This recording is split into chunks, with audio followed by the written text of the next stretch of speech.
I have chased pirates and slave traders across the Indian Ocean. And the yellow fever. 3 times, Mr. Busby, no less. It's a terrible thing to be laid so low at such a time. Would you like to see it, sir? The treaty, I mean? Well, of course. That's why we're here.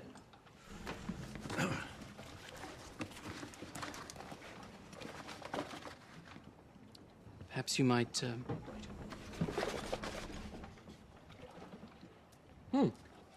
Good. Yes. Fine handwriting. James. Thank you, sir. So the meeting is tomorrow? Good. Good. It is still to be translated. What? Oh, yes. Of course, I should probably make a few notes. In my chest, if you'd be so kind. You'll find examples of treaties made with the natives of India or Africa or some such.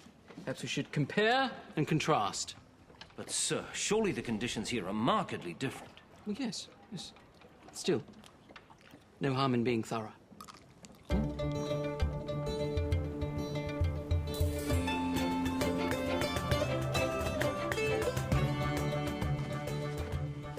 This is it?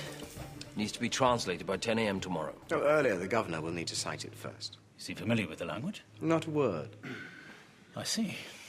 Well, there are certain terms which may not be acceptable to a native chief. What sort of terms?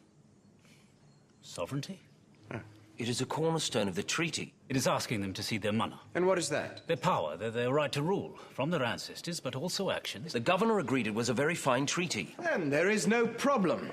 Here was a document that was to be the bedrock of our relations with the natives. And there was no time for measured contemplation and discussion.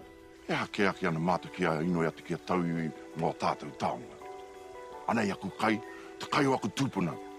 O tātou te whenua, nā tātou ngā tikanga, o tātou ngā rangatira. New settlers arrive every month, it seems, courtesy of the New Zealand Company. And with them, fresh tensions. Without this treaty, I hesitate not to say that the native population to a man will shortly be in arms. The question of possession may be settled by the extermination of all the Europeans in this part of the island.